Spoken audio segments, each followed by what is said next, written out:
Girl Undercover, Episode 3. Written by Julia Derrick. After I had trained the lady I met on the floor and put myself through another intense workout, I was done for the day. I would spend the evening nailing down Clayton and see if we could meet up somewhere.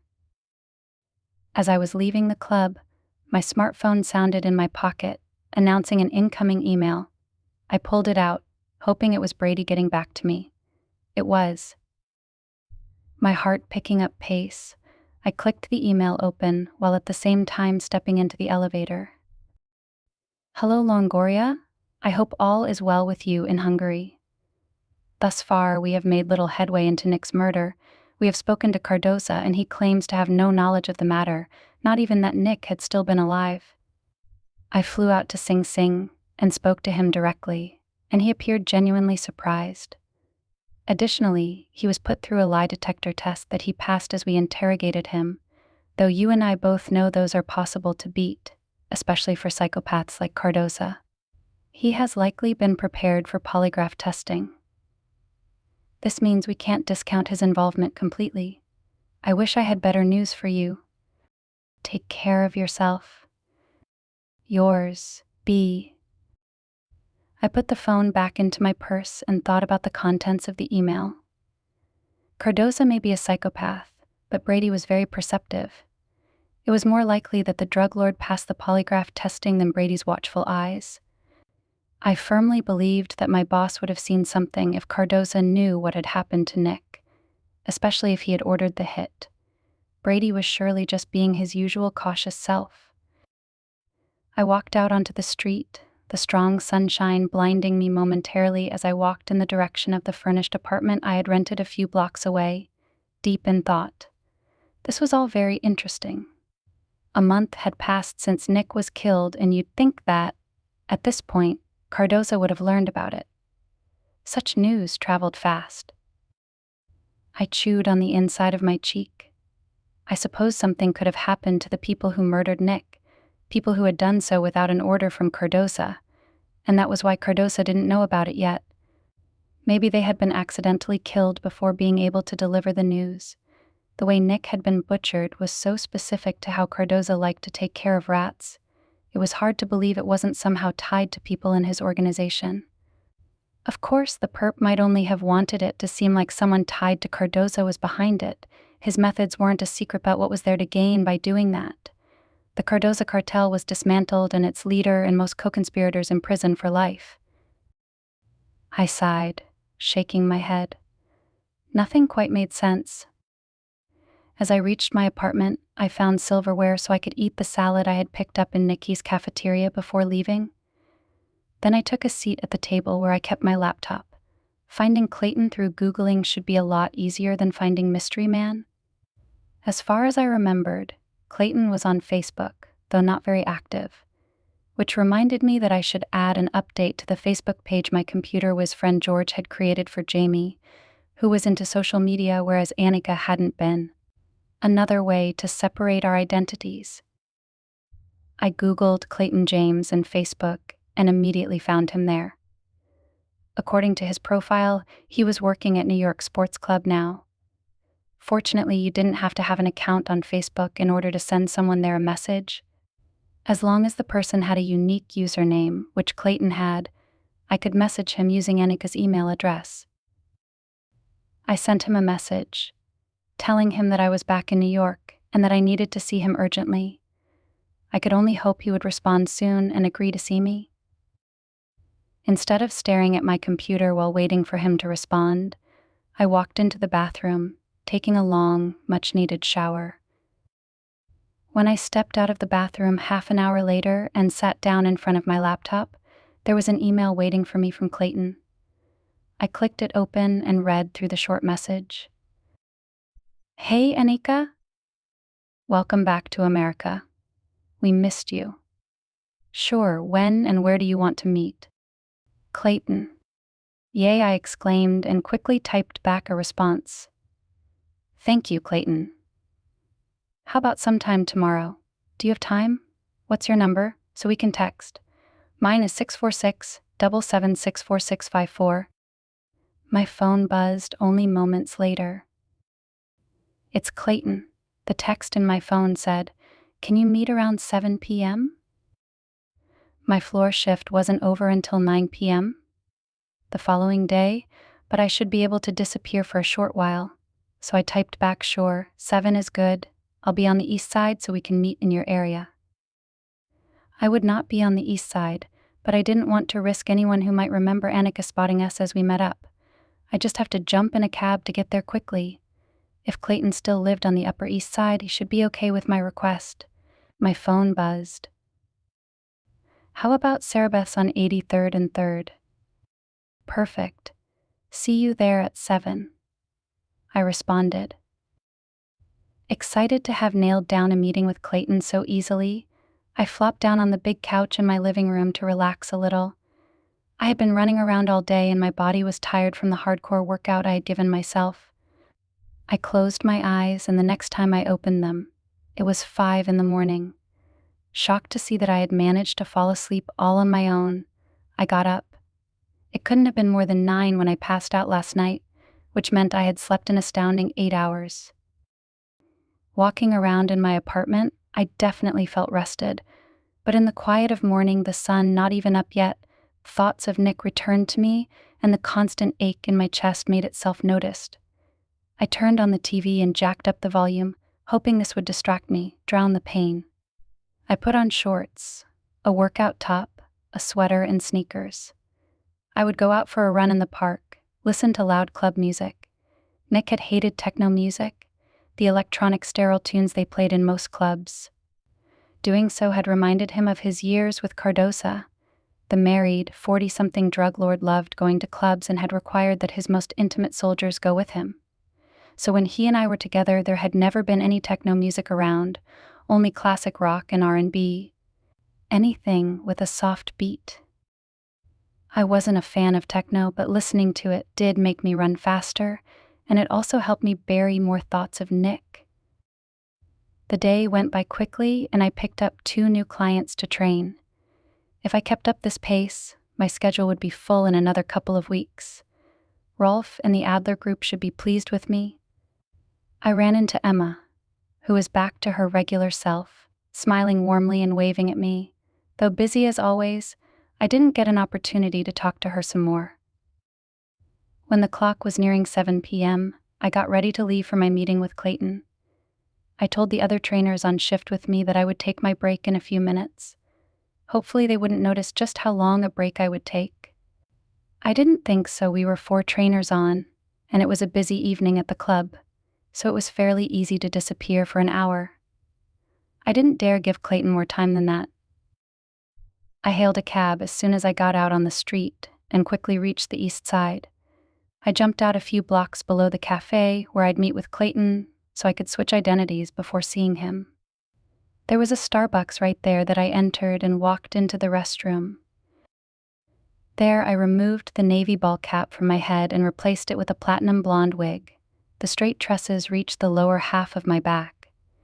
Then I switched my green contacts to blue ones and put on some of the pale pink lipstick and bronzer Annika had favored.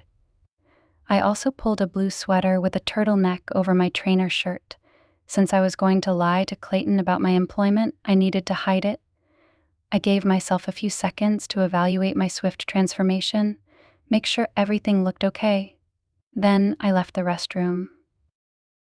Still breathing fast and my face hot from jogging over to Cerebus, I strode into the hole-in-the-wall cafe so typical of the streets of Manhattan. I had barely entered when I spotted the tall, black, bald man wearing a jeans jacket over blue athletic pants inside the cozy establishment. I reminded myself that I needed to speak with a Swedish accent from now on. I walked up to him and tapped the back of his shoulder. He turned around and his face broke into a big grin at the sight of me. "Hi, Annika." He took me in his arms and gave me a big, warm bear hug. Letting go of me, he eyed me up and down. "It's so great to see you. You look exactly the same." "So do you," I said and grinned. "Thanks for agreeing to meet with me." "Hey, let's get a table. Unfortunately, I'm in a bit of a rush. I'm flying to Miami at 11, so I need to be back at my hotel at around 8. I booked the ticket this morning. Last-minute deal." Really? You should have told me, and we could have met another day. I might actually stay in Miami, so I thought it better not to reschedule. Oh yeah? Well, then let's sit. He turned around and asked the hostess if there was a table available for us. The young girl grabbed 2 menus and told us to come with her. When we were seated in a discreet booth and the hostess had left, I leaned toward Clayton. I didn't have any time to waste. I wanted to talk to you about Nikki. I was planning on working there again, but after I spoke to the new manager and saw how few of the original trainers are still there, I'm no longer so sure I want to. I saw on Facebook that you work at one of the New York sports clubs here on the East Side now. Why did you leave Nikki? I thought you loved it there. Clayton's caramel brown face darkened. Yeah, I did love to work there and I still would if I could, but I was fired. I frowned and gasped with outrage. Not that it had come as a surprise. He had simply confirmed what I'd already known. But it was wiser to act like I was shocked. You were fired? Why would they fire a trainer as hardworking and with as many clients as you had? It makes no sense. Clayton's nostrils flared with anger, further confirming how devastating this had been to him. I guess it did. To them. A few of my clients quit the club when I told them, but most stayed and just switched trainers. So I had to start from scratch at New York Sports Club. Fortunately, it didn't take me very long to build up my business, but working there is no way near as good as working at Nikki. The old Nikki. I hear you. What happened to the other trainers? When I looked at all the trainer photos, I saw that hardly anyone is there anymore. Were they all fired like you? From what I know, yeah, they were. It seems the only ones the new owners kept were the young, good-looking ones with lots of clients. Apparently I was too old and ugly for them. Clayton, with his 58 years of age and average looks, was most likely right. But I didn't have the heart to say that I agreed with his statement, not emphatically at least. It wasn't like I thought they had been right in firing him for such shallow reasons. Plus, it didn't explain why Emma was still there. Really, I asked. Do you really think so? I made myself laugh a little. If it was only a matter of looks, why is Emma still there? She's no supermodel. Though she was much younger than Clayton, but there was no need to remind him of that. Clayton laughed without joy. No, she is not, he sighed and shrugged. I have no idea why they didn't fire her too. She was never as busy as me or Ariel and Missy were. Is Ariel still there? Her photo is still there, so I guess she is, but I never bumped into her when I was there for an interview. I only spotted Emma. She looks the same as always. A waitress came to take our order, and we got lattes and sandwiches from the menu. I eyed my phone to get an idea how we were doing on time. It was almost 7:30. I needed to leave by 7:45 in order to be back at the gym in time. What are you doing back here anyway? Clayton asked. I thought you were going to stay with your mother. What with your father getting so sick? Is he? Yes, he passed. Just a few weeks after I got back, so it was good that I left as soon as I did. Cancer's a bitch for sure. Clayton patted my hand affectionately. I'm so sorry, Annika. That must have been so hard to watch. I pulled my lips into a smile. Yes, it was no fun, but I'm done mourning now.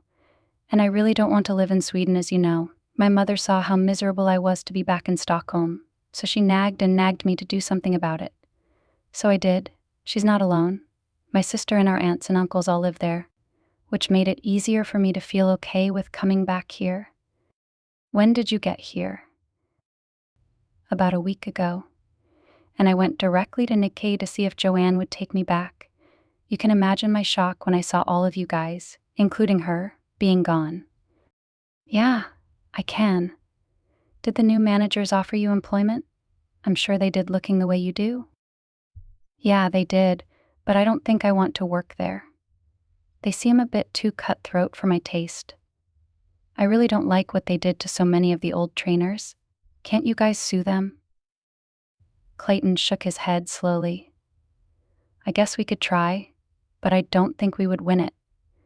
New York is an at-will state, which means the employer can fire whoever they want whenever they want without just cause. In other words, the Adler Group didn't do anything illegal. I had known this already, but it wasn't likely that a Swedish person would. I clicked my tongue. "That really sucks," I said.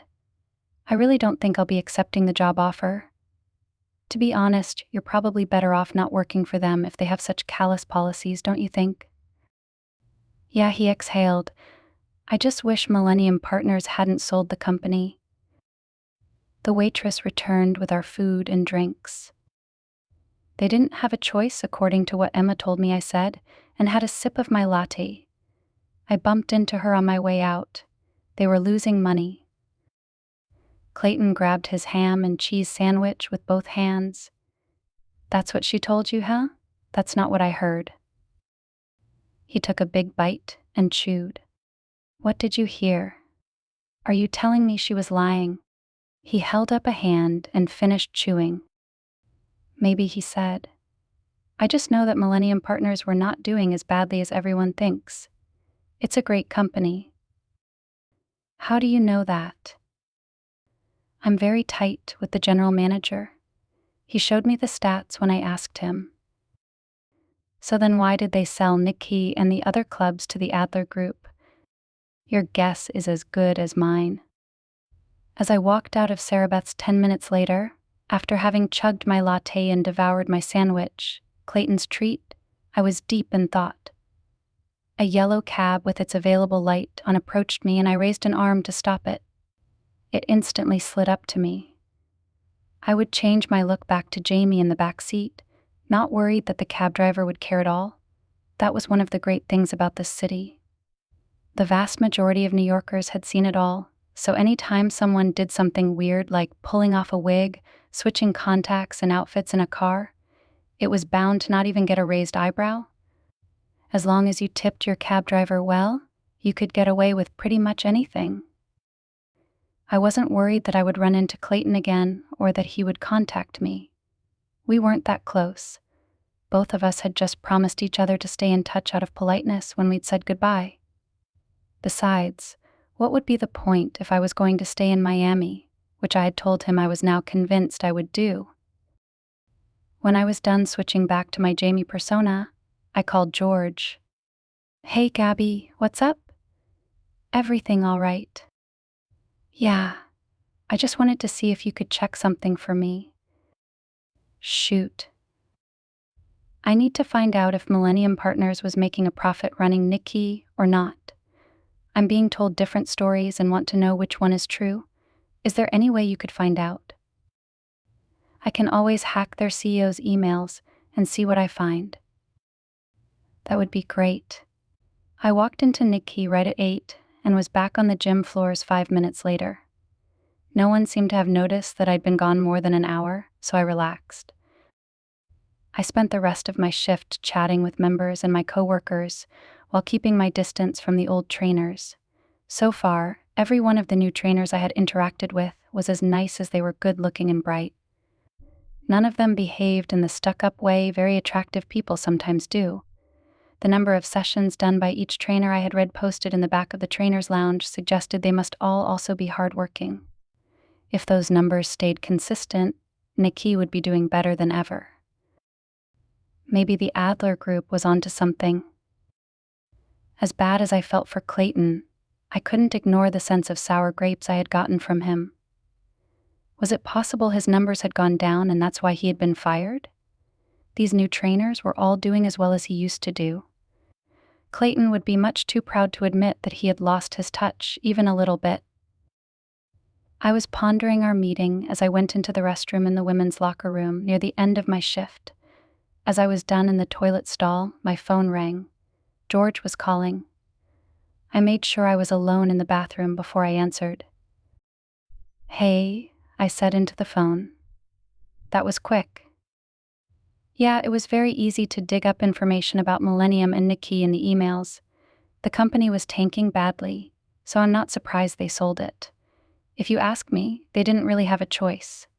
Millennium Partners was in debt due to Nikki, and part of the deal was that the Adler Group would absorb their debt. I grasped my phone more firmly. Are you sure? Yup. I can send you the documentation if you want to take a look for yourself. No, I believe you. Thank you so much. A woman entered the restroom then. Okay, I will see you on Monday at 5 p.m., then I said to George, pretending like I was speaking to a new client. Looking forward to meeting you. Talk to you later, Longoria. Be careful out there. Absolutely. Goodbye. I smiled at the woman and disconnected at the same time as I was leaving the bathroom. Walking toward the stairs that would take me to the workout floors, I considered the information I had just learned. The company was tanking badly, so I'm not surprised they sold it. If you ask me, they didn't really have a choice. Now I was even more convinced Clayton had not told me the entire truth, and that maybe there was nothing wrong with the Adler Group. They were just heavily invested in the bottom line, and that had unfortunately not included Clayton. I could see why Clayton was upset, but I could also see why the Adler Group had made some serious changes to the staff. Some of the old trainers had been pretty lazy. I reached the end of the wide walkway I was on. Right as I was about to turn the corner and begin climbing the stairs, I froze. 10 feet ahead of me, seated in the now quiet club cafeteria, was the sandy blonde mystery man. Like the first time I had spotted him, he was sitting alone at a table and looking right at me, but he wasn't scowling tonight. Instead, his features were neutral, neither sullen nor pleased as he took me in. I couldn't move and was simply staring at him. What should I do? Go up and talk to him? I couldn't let him escape a third time. This was an opportunity too good to miss, and I needed to do something. It took me only another split second to decide that I would confront him, engage in a conversation with him. The way he was looking at me right now with an open face and the beginnings of a smile, I could tell he wanted to talk to me, too. So I took a deep breath and walked toward him. In just a few steps, I would find out what this strange man wanted from me. A slight smile spread across his lips as I was only 3 feet away from him. I prepared to speak when I heard my name called out behind me. Jamie. There you are. I've been looking for you. I stopped dead in my tracks and turned around to face the owner to that male voice. Behind me was Rolf, hurrying down the stairs. Hey, Rolf, I said in response. Rolf descended onto the cafe floor and strode up to me. There's a member who wants to train with you. Come with me and I'll give you his information. I wanted to tell Rolf that I couldn't come right now because I was busy. I was about to finally figure out what the blonde mystery man wanted from me. I couldn't lose this opportunity. But as I took in the expression on my fitness manager's face, I knew I had no choice but to follow him to where he wanted to go and give me the information to the member who wanted my services. Refusing would be weird as well as inexplicable. Why would I reject my manager when he wanted to hand me a client, when that's what I was at the club to get? So I joined Rolf as he pointed toward the membership service office and walked in that direction. Soon we were behind the glass doors to that office and talking to one of the membership directors. I tried my best to look grateful as the overly muscular membership director with the tiny head handed me a sheet of member information. This guy saw you on the floor and requested to train with you, he said. He bought 20 sessions. Please call him immediately to schedule the first session. He's expecting your call. Thanks so much, I responded mechanically and took the sheet. I'll call him as soon as we're done here. Please do. He's eager to get started. Okay, see you guys later, then I said, and raised the sheet in a gesture of goodbye to both men. If I hurried back out, I should be able to catch Mystery Man and talk to him at last. I walked as quickly as I could out of the membership office toward the cafeteria. I soon spotted the table the man had occupied, but once again he was gone. I clenched my teeth in frustration. Just my luck. I hung around the cafe for a couple minutes in the hopes that he would appear again, having maybe just gone to the bathroom. But he didn't. When I spotted my manager about to exit the membership office, I swiveled around and dashed up the stairs to the gym floors. I didn't want Rolf spotting me hanging around the cafe when I was supposed to be contacting this new member who was so eager to work with me. As I reached the 4th floor where the fitness desk was with the employee phones, I was breathing shallowly, having moved so fast. I tried to cheer myself with the knowledge that it should only be a matter of time before I saw the mystery man again. The fact that he had appeared twice in 2 days, once late in the evening, told me he must be a member, not a guest after all. I just needed to keep my eyes open, and I'd finally connect with him. I went up to one of the employee phones on the counter that made up the fitness desk and dialed the member who wanted to train with me. His name was Ian Amory. A voice recording relating the phone number I had dialed picked up instead of a human being. I left a message, telling him who I was and how to get in touch with me. It was almost 9 o'clock now, which meant my shift was over, so I went into the trainer's lounge and clocked out. Then I grabbed my jacket and purse. I would go out running instead of lifting weights tonight. It was a nice evening, and I preferred exercising outside whenever possible. I kept my eyes open for the mystery man as I walked back down to the health club exit and crossed the cafe, but of course I didn't spot him again. I jogged home to get rid of my bag and switch into running gear.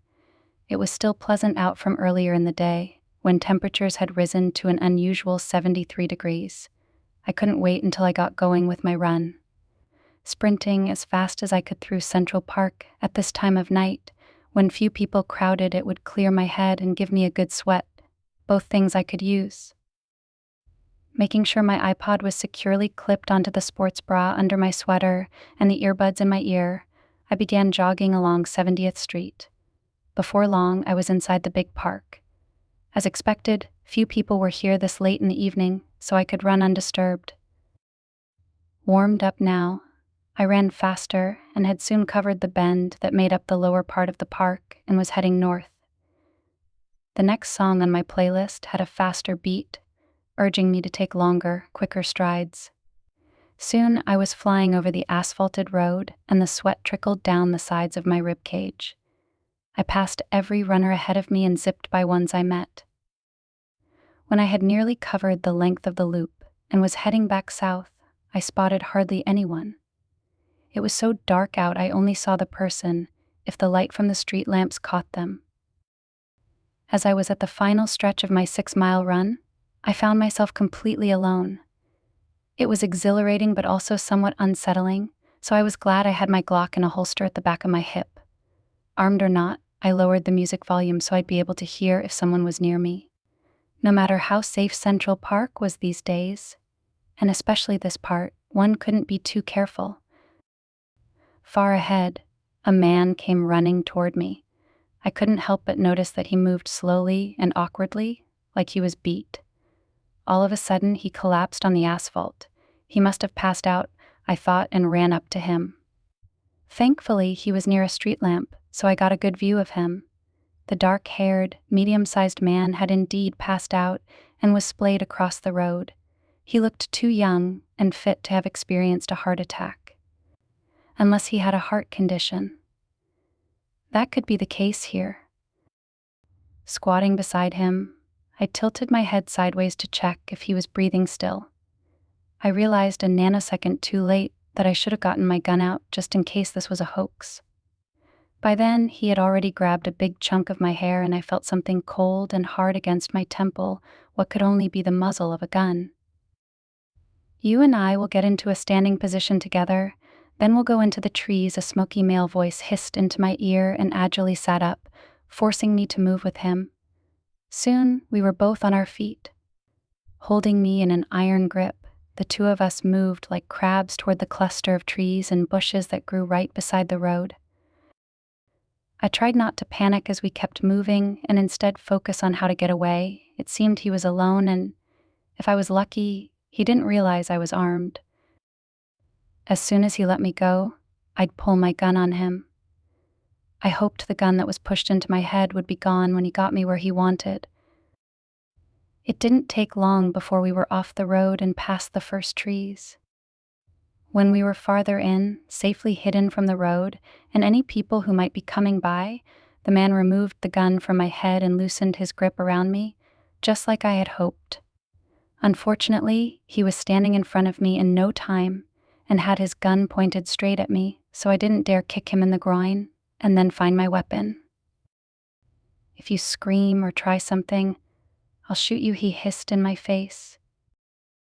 I couldn't determine his ethnicity in the dark, only that he was quite pale and Caucasian. He didn't have an accent, so I assumed he must be American. Not taking his eyes off me, he pulled out a piece of white cloth from a pocket in his dark jacket. Because of the light the full moon cast, I could see his fleshy mouth turn into a close-lipped little grin, his eyes gleaming crazily. He placed the muzzle of his gun to my forehead. "Don't do anything stupid now, or you're dead," he murmured. "Open your mouth." Frantically, I thought of something to do, of how to get out of this rapidly escalating situation. I needed to do something. "Open your mouth," the man repeated, his face going dark and the gun pressing harder against my head. I didn't know what else to do but what he wanted. He reached his hand with the cloth toward my mouth, but before he could insert it, he paused. "Do you have any last wishes? Anything you want to say before you die?" Suddenly, the sound of a firecracker shot through the air and the man jerked. Falling like a tree hard on the ground, blood poured out of the side of his head, looking like black ink on white paper in the moonlight. I was momentarily stunned. Who had shot the man on the ground? Was I next? Grabbing my gun, I slipped behind a large tree trunk in case the shooter was about to take me down too. If I was running, I'd be a much easier target. Even if the secret gunman had saved me for some reason, I couldn't count on him being my friend. The world was full of psychos. Since I couldn't see the person, I tried to make myself as small as possible by crouching down and my back facing west.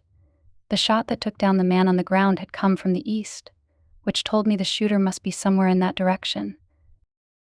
The sound of soft footsteps reached my ears then, and I saw a man approaching from the area I had estimated the shooter to be in. He was too far away for me to be able to make out what he looked like.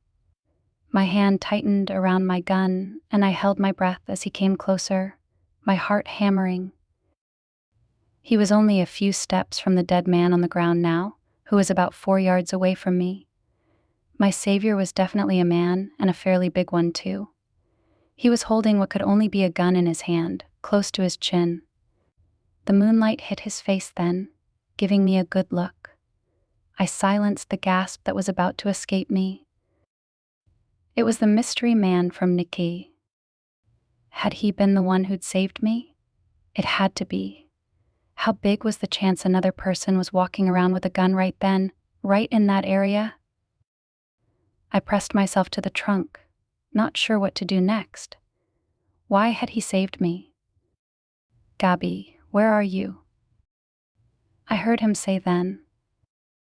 I closed my eyes as I kept pressing myself against the tree trunk. How did he know my real name? "Please don't be scared," he continued quietly. He was standing right in front of the tree where I was hiding. "I'm not going to hurt you."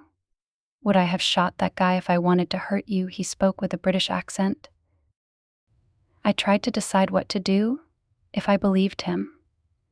I had no idea what was going on, how he could possibly know my real identity. "Please come out, Gabi." There was a pleading tone to his voice now. "I won't leave until you do." With the gun next to my face, both of my hands grasping it, I slowly walked around the tree trunk. As our eyes met, I directed my gun at him and said, "Drop the gun or I'll shoot you right now. Drop it and hold up your hands." He did as I said and raised his arms in the air. "How do you know my name?" I asked him quietly, standing only 3 yards away from him. "Who are you?" He smiled at me, a warm smile. "How about we go somewhere and I'll tell you everything from the beginning? Somewhere where we don't have to worry about being overheard." I ignored his request and instead lightly kicked the man on the ground. "Do you know this man? Why he attacked me?" "That, I don't know. I have no idea who he is. But we could start by checking his ID." He nodded with his head to the body between us. "Why don't you do it for me?" I demanded. "Sure." He squatted next to the man and rolled the body so that it faced the ground. He stuck his hand into the back pocket of the man's pants and pulled out a wallet. Opening the wallet, he peered into it. "Who is he?" I asked, still pointing my gun at the blonde man. He gazed up at me. "It's too dark in here to be able to tell. Let's go somewhere and take a look at it. That way we can also talk. I can tell you who I am and why I know who you are. Please believe that I'm your friend, Gabi. That's why I saved you." "Give me your gun, and then we'll go," I said. "Kick it over to me." He did as I wanted, and I picked it up and tucked it into my waistband. "Okay, let's go," I said. We entered a quiet bar on the Upper West Side, not far from the park. My companion found us a bar table in a corner at a comfortable distance from other people in the bar. "What would you like to drink?" he asked me. "A large Coke and some water, please," I told him. After 40 minutes of hard running, my throat was parched. "Coming right up." He walked up to the bar counter. As I watched him order our drinks, I thought about how he was the person who had purchased that 20-pack to train with me. His name was Ian Armory, and he was a naturalized Englishman, born and raised in London, hence the accent.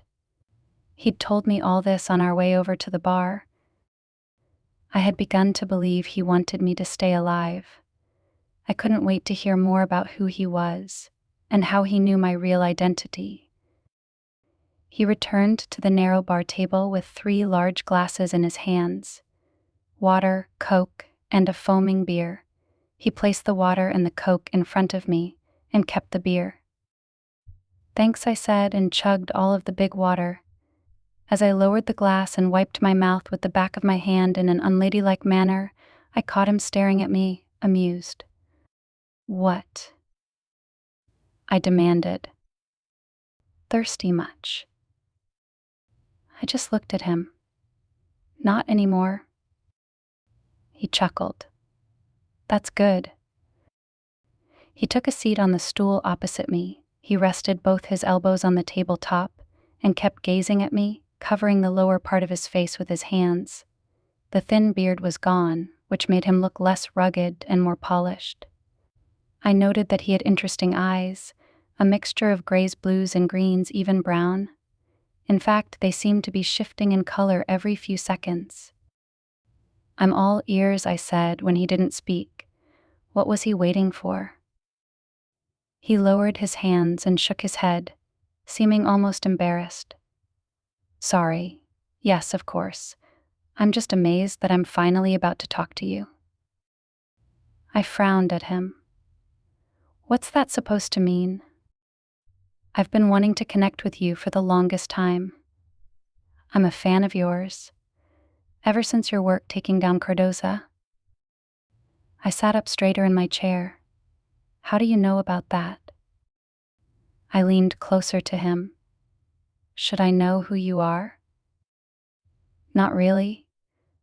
I used to be an FBI special agent, and for the last 8 years I was stationed in different cities in Europe, doing undercover work. You have no reason to be familiar with my work the way I'm with yours. I happened to be in New York when the sting operation involving the Coke delivery and Southeast Airlines took place, so I was called in to be part of it. That's how I know who you are. I watched you shoot that thug who was threatening to shoot Angela." He smiled, and his eyes glittered. "Your aim's great." "Thanks. Anyway, I've been following your career since that day. Like I said, I'm something of a fan of yours. You're a very, very good cop. Someone I wanted to get in contact with. Aha. Just how much have you been wanting to get in contact with me? I narrowed my eyes at him, not sure I was liking the turn this conversation was taking. Had he been stalking me? It was beginning to sound like that. Don't worry, I'm not a stalker. He patted my arm. I can tell from the way you're looking at me this is what you're wondering right now. I've only been following your career from afar, reading about your quick rise within the LAPD. It's unprecedented. I drank some of my soda. Yes, I know. So if you're not a stalker, how come you showed up at Nikki and stared at me, twice, and looking like you were royally pissed off with me for some inexplicable reason the first time? The fact that I'm here in New York and a member at Nikkei has nothing to do with you. It was pure coincidence that I sat at that table that day and spotted you. I apologize if I made it seem like I was mad. I wasn't. I remember having cramps in my legs from having run 12 miles the other day and not hydrating myself properly. As a trainer, I'm sure you know how common it is to get leg cramps due to dehydration. I was probably having one the moment I spotted you. I was just hurting. I make faces when I'm in pain. Leg cramps, huh? I thought about his explanation. I guess it was possible his scowling face had been due to pain. Precisely. I see. But you're saying you immediately recognized me then? I prayed this wasn't the case, as that would mean my cover must suck. No, I just thought that you looked very much like Gabi Longoria, the cop I admired so much who used to be undercover as a blonde Swedish trainer at Nikkei. It was only when I noticed you stalking me. He raised a triumphant eyebrow at me. As I was heading to a meeting that I started to wonder if you might in fact be Gabi. I saw you in one of the windows on the building at the other side of Fifth Avenue while crossing that street. One is like a mirror. I made some phone calls afterward and found out about your husband having been murdered. Hey.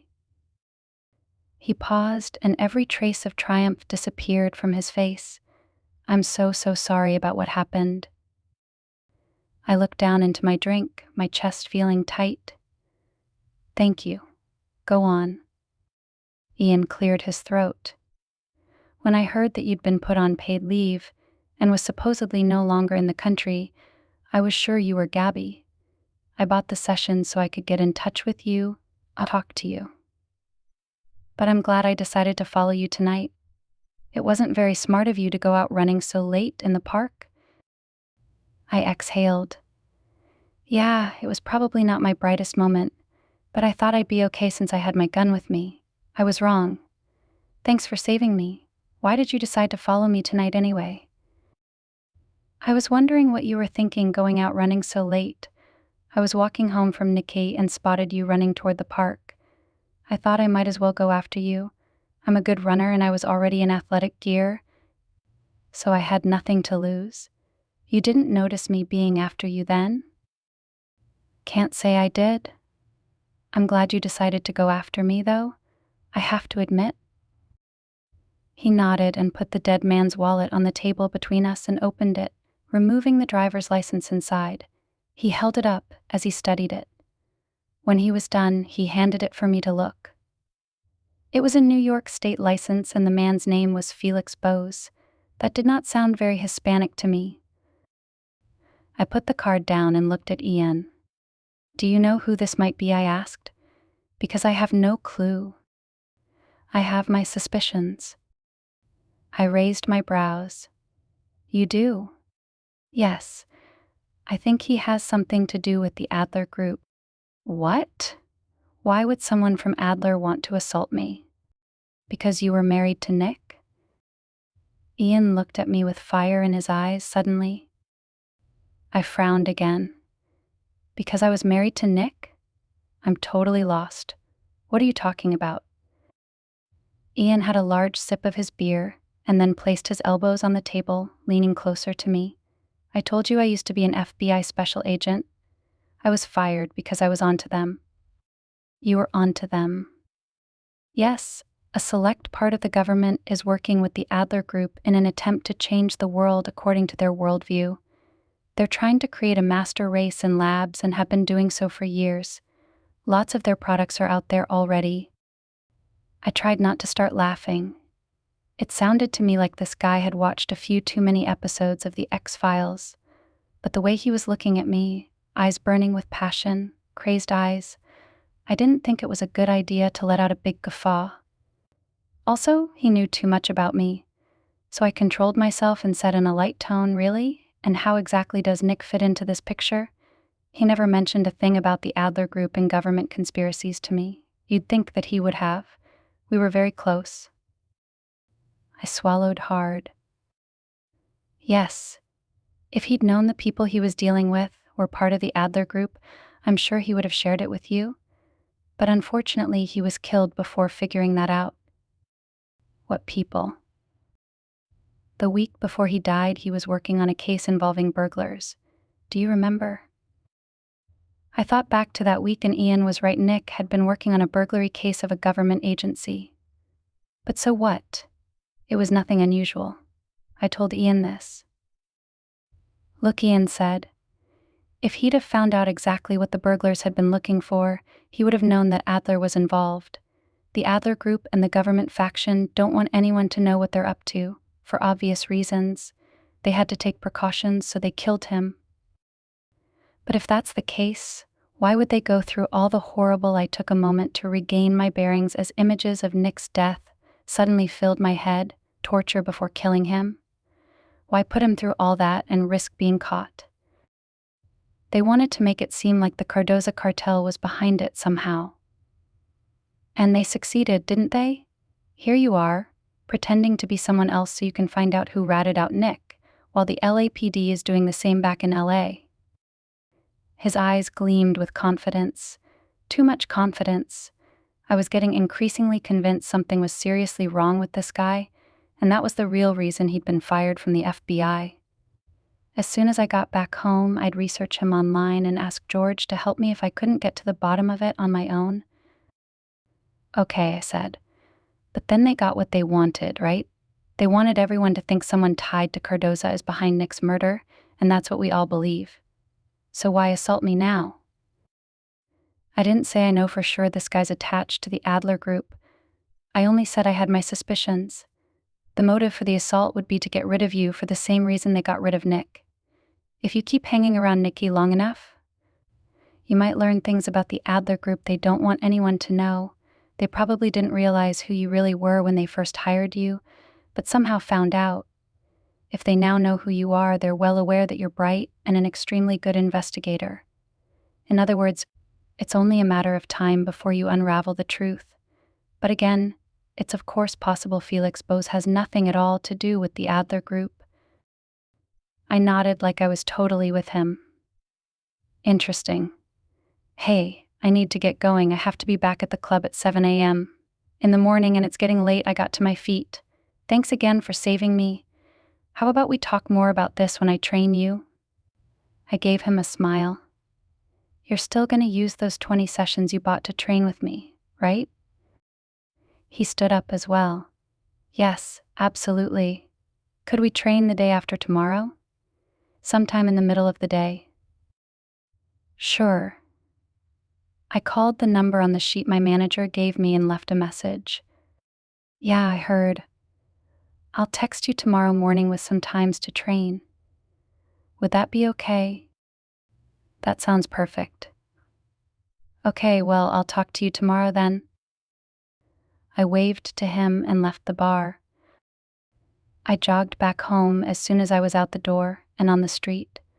Only when I was entering my apartment building did I realize I was still in possession of Ian's gun. It was tucked into my waistband, safely hidden from the world because of my baggy sweater. Well, I suppose I'll give it back to him after our training session, I thought, chuckling a little as I took the elevator up to my apartment. When I walked inside, I dashed over to my laptop and Googled Ian Armory FBI agent. The screen was soon filled with several hits containing both subjects. I clicked on one of the first links, the one that said ex-FBI agent busted, claimed it was really an undercover operation. According to the article, FBI Special Agent Ian Armory had been let go because of alcohol and drug abuse and was later involved in a small burglary. He was sentenced to 10 months in prison and served 5 of them. He was released December 2014. It was late March 2015 now. There were a couple more articles describing roughly the same events. One was from the Washington Post, so I had no reason to doubt their veracity. I shut down my computer and went into the bathroom to take a shower. As I let the warm water spray over my tired body, I thought about what I would say, how to act around Ian Armory when I saw him the next time. When we were training, this crazy drug addict obviously was determined to be part of my life, having bought that 20-pack. Had I known what I knew now, I wouldn't have sounded so eager to train him, even if I could use more clients. I sighed heavily as I shampooed my hair. Just what I needed, an ex-FBI agent ex-con with serious conspiracy fantasies, as if my life wasn't complicated enough already. Well, I'd find a way to deal with it, just as I had found a way to deal with Nick's horrible death. Ian Armory was just a minor bump in the road that I would survive. It was really no big deal. As I considered the situation some more, I should really be happy. At least he would train with me. That was one less client to hustle for. I really did need every single client that came my way at the moment if I planned on staying at Nikki, what with all the competition. Yes, it was all good, I told myself as I wrapped myself in one of my big, fluffy bath towels. All I needed to do was humor Ian, and I was good to go. I walked over to my couch and plopped down, sprawling over it while closing my eyes. But no matter how much I kept trying to convince myself how convenient it was that crazy ex-agent Ian had shown up in my life all of a sudden, I couldn't shake the feeling that something didn't compute. The fact that a man had assaulted me tonight with the intent to kill me. A man who most likely wasn't Hispanic. If Felix Bose wasn't tied to the Cardoza cartel, why had he wanted to see me dead? This guy had been a professional, not a random thug. I had been in law enforcement long enough to be able to distinguish between amateurs and professional criminals, and this one had known what he was doing. Maybe Ian Armory wasn't quite as crazy as I wanted him to be. Maybe all that he had told me tonight was in fact the truth.